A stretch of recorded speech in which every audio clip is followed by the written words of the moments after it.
Yo guys, it's Safe here. Welcome back to a brand new video. Welcome back to the channel. Today we're back with the transfer news videos. And yeah, there's been quite a bit of decent news that have come out, and a lot that I definitely want to give my opinion on because I'm just not happy. Things on and off the pitch right now, not happy with whatsoever. So yeah, let's get straight into it. But before we do, please like, subscribe, hit the bell notification to be notified every time I load a video, because videos come at any time, especially when the transfer markets are open. It can come at any time. First link in the description is my second channel. My second channel is active at the moment. Is my streaming channel. Got there in the end. Because I do stream quite regularly on there. There'll be a stream coming out today at 10 PM UK time, so go and check that out. I'll give it a follow. It'd be very much appreciated. And yeah, let's get straight into it. Because there's a lot of news. I've also noticed, ever since I've gone to this camera angle where I've got my chair and I'm sitting down again now, I don't sit down, I just slouch like this. But whenever I do sit down now, it's like a slouch, I don't know. But yeah, let's get straight into it. So, we've got a load of news here. I've got to be honest, I'm just not happy. Anything to do on the pitch, I'm just not happy with. Off the pitch right now as well. For some reason, it's just as bad. It's just not as bad, but it's nearly as bad. Do you know what I'm trying to say? So let's get straight into it, because I want to give my opinion on this first. There's no direct links at the moment going on, but there's a lot of people saying, oh, get him, he's available, get him. Well, I just want to give my opinion on it. So let's go for it. So starting off from Matt Law. Chelsea may look to Saudi Arabia for a striker, with Roberto Firmino or even Karim Benzema as potential options. Yeah, this is, I mean, it's big news, and it definitely would be an upgrade on what we have. Either two options. Well, Firmino, I've never really rated Firmino, I've got to be honest. I don't think he's a goal-scoring striker. I don't think he's a striker who's going to bag you 20 goals a season. I don't think he ever did at Liverpool. He's more of a link-up striker, from what I know of. And I think we already have that in Jackson, so getting two profile strikers with the same profile, I just don't see it. We need a goal-scoring striker. That's what we need. So with Firmino, for me, it's completely a no. I don't think he would move to us as well. He's a Liverpool boy. So, yeah, I wouldn't want him at Chelsea anyway. It just wouldn't be a Chelsea fit. It's not a Chelsea fit. And then move on to Karim Benzema now. I said a lot of people's opinions on this. They've all gone, oh, bring on a 6-month loan. By the way, these are loan options, not permanent signings. These are loan options. Oh, you know, everybody's saying bring him to the bridge. It would be an unbelievable 6-month option. Yes, okay. Again, this is a goal-scoring striker this time. Karim Benzema is a goal-scoring striker. He's a striker who's going to bag you 20 goals a season. Do you know what I mean? He is. He's one of the best strikers in the last decade. But, this is where I come with the but, I wouldn't have him at Chelsea. It's going to sound ironic that I'm going to be saying this, but he's 36 years old. We need experience in our team, yes, but I'm talking experience at the ages of in between 27 and about 33 latest. He's 36 turning 37. He's going to be retiring soon probably. Do you know what I mean? I'm not feeling it. I don't know. For me, I don't know. And also, let's be real here. Do you know how much his wages are right now in Saudi Arabia? You know what his wages are?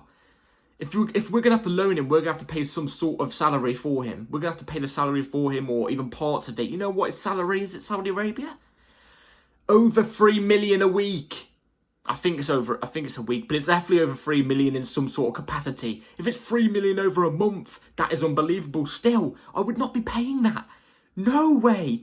Not only does it break the wage structure that we've got going on, which I think we should be breaking it either way, do you know what I'm trying to say? But like, no, I don't want 3.2 million or whatever it is, 3.3 million a week. No, thank you. Even if we have to pay half of that, that's still 1 point, you know, I don't know, do the maths, 1.7, 1.6 a month. No, a week. Oh my God. No, I'm not doing that. I'm sorry, I'm not doing that. For 6 months, you know how I see this, if this loan ever did happen, you know how I'd see this going?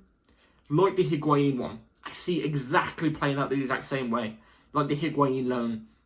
So, for me personally, it's a no. Just go and get, even if we can't get him this January, which we know January is impossible. Fabrizio Romano said it God knows how many times. Just go and get Osimhen. He's experienced, he's a winner, he's got top mentality. He'll be about 25, 26 when he joins us next summer. Just bring me a striker who's going to be, for the next decade, in the top 2 strikers in the next decade with Haaland. Just bring me Osimhen, man. It's not that hard. You have to splash the cash to get your top strikers. You have to. Or your top players. You're going to have to. And that's one thing this ownership haven't done. I say they haven't splashed the cash. They've splashed the cash, yes, but not in the right areas for the right players. So, yeah, they've just brought for potential. So, yeah, enough talking about that. Let's move on to the next thing. We have got another striker link, and I want to give my opinion on this one because this one's even more funny. So yeah, let's go with this. So exclusive from Nathan Gissing. Chelsea have discussed Aston Villa striker John Duran as a short-term option internally. I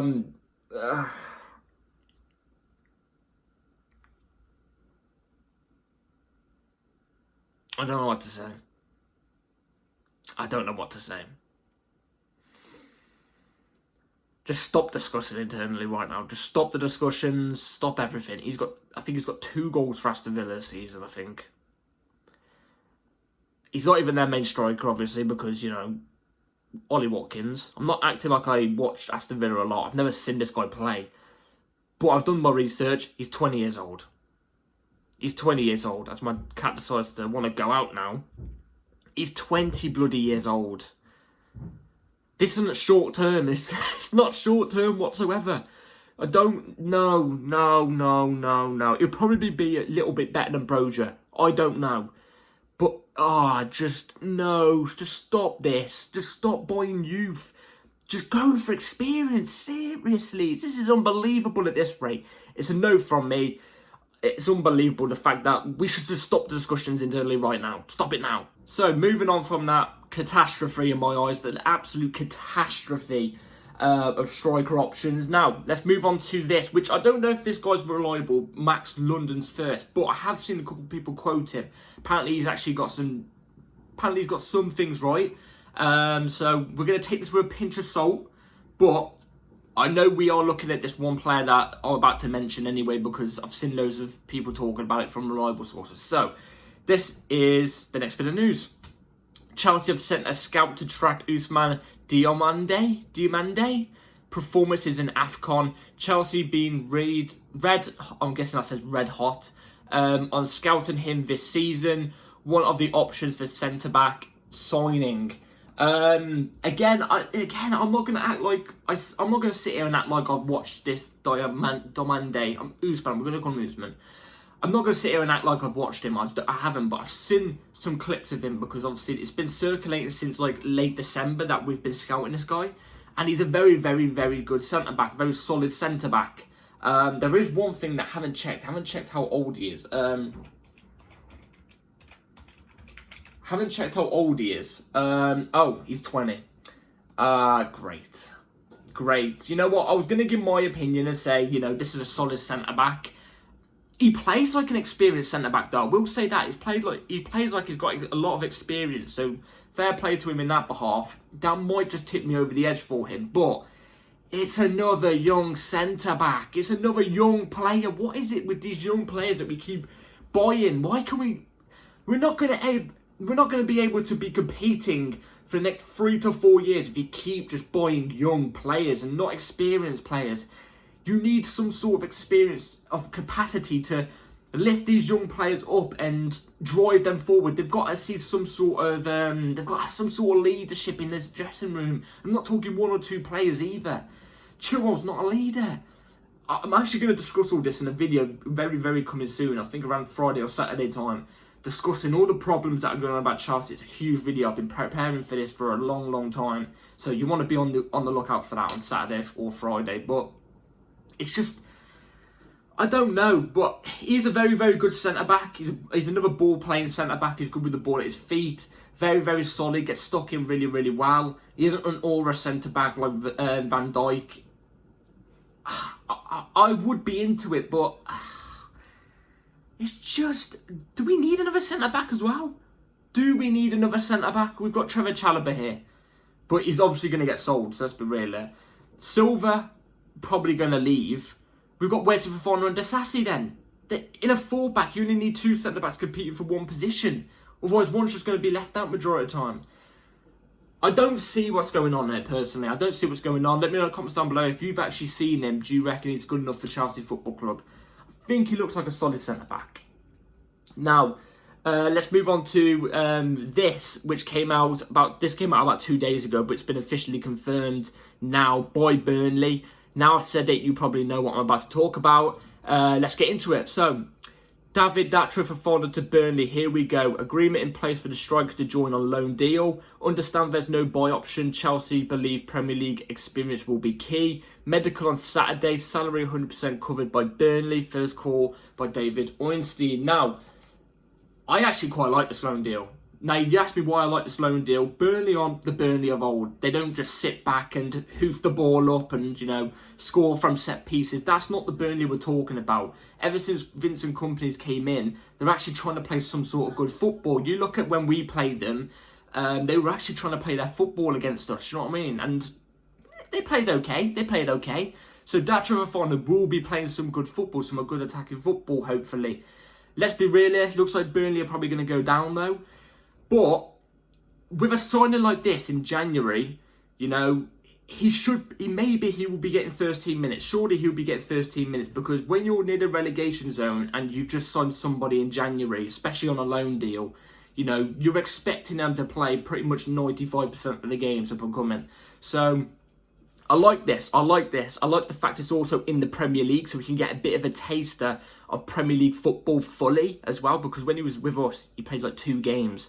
So, he'll be getting the full experience. Like I said, I rate that Trevor Fofana. I actually think there's a good player there. I think there really is a good player there. I just think he's still a little bit raw. A good 3 years or 2 years for Premier League loans. I think this guy could be a good player. I really do. So, I wish that Trevor Fofana good luck. And, yeah, I can't wait to see him.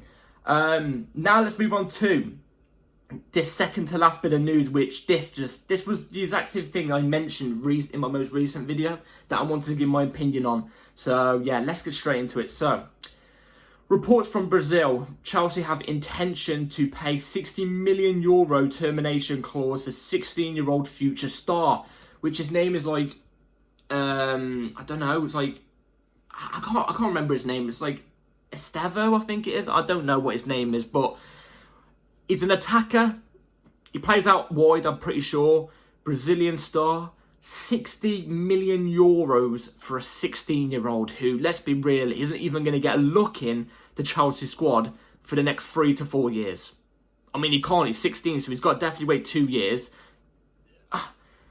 €60 million. We're willing to pay €60 million for this guy to come in 4 years and hopefully be a talent, when there's potential that he might not be. Who knows, he might get injured at the age of 17 or something like that. And we're not willing to pay 100 million, I think it's 105 million for Victor Osimhen to come in and start banging in the goals now to lead us to a title now. What the hell? Now, I've already said, I'm fine with the ownership signing young talent like these 15, 16-year-olds to come in like 4 to 5 years and be in the starting 11. Because I've looked at this Brazilian star that we're after, and he looks like a really solid player. Kendry Paiezo as well. He looks like a bloody good player. We look like we've scouted some really, really good talent that are going to come in a couple of years' time and really, really set the world alight. Who knows? Some superstars. But we should be buying for the now. Like I said, these players ain't going to come in until like 4 years' time. Osimhen, you paid the clause now. Get Osimhen in. Get him winning titles now for the next 4 years for these young players to come in. Get him. Why are we willing to spend €60 million, about £52 million, on somebody who's going to come in 4 years' time, instead of 100 million for a player who's going to bring you titles and going to be one of the best strikers, top 2 strikers for the next decade? It blows my mind. You could do both. Now, I wouldn't spend €60 million though. Wouldn't spend €60 million. It'd be about 30 million, I think. But like, it's unbelievable. I don't see what these ownerships are doing. I don't see it. And I'm starting to lose my head with it now. I'm really starting to lose my head with it. So, yeah. If you've seen some clips of this guy, what do you think of him? Do you reckon he's actually a €60 million player? €60 million player. About 50 odd million pound player. Do you reckon he is? Because I don't think 50 odd million. Not my eyes. Yeah, so let's get into the last bit of news, which I'm not even going to say much about this bit, but it's a huge bit of news because it's to do with the manager, and it's from Fabrizio Romano, so you know it's going to be big. So, yeah, this came out this morning. So, yes, Mauricio Pochettino is safe even if Chelsea lose to Middlesbrough. Their idea is to continue with Pochettino to at least the end of the season and see him as the man for the project. Yep. Absolutely bloody... Oh my God, these owners don't know football. I'm convinced now, ever since I heard this bit of news this morning, I'm convinced they don't know football. Where is the style of play? Where's the style of play? Where's the system on the pitch? All we do is pass out from the back and wing it. Out wide, wing it. Pass around the back, out wide, wing it. Defensively, we've got worse. And going forward, we're the exact same. We're toothless, soulless. Like I said in the last game that we played against Fulham and won 1-0, despite us winning 1-0, in that first half especially, you may as well put 11 Grim Reapers out on that pitch. I don't know what this ownership are seeing. I don't see what they're seeing. I saw Todd Bowley was sitting with Frank Lampard watching the game against Fulham. I didn't actually see this until after the video I uploaded. He didn't look happy. He didn't look happy, so why are the ownership still sticking with this guy? Now, until the end of the season, I guess I can kind of get that. Because for a long time now, there's been loads of reports coming out saying that Chelsea owners are going to judge Pochettino at the end of the season, and mainly, this is the main point, if we do not get Champions League football, then he will be sacked, from what I've heard. But I don't reckon it's going to happen. I've got a fear that even if he comes 8th or 9th, it's an improvement from last season, and they're going to keep him on board. When actually, I think we've been worse than last season. It's just other teams around us haven't picked up the points that they deserve.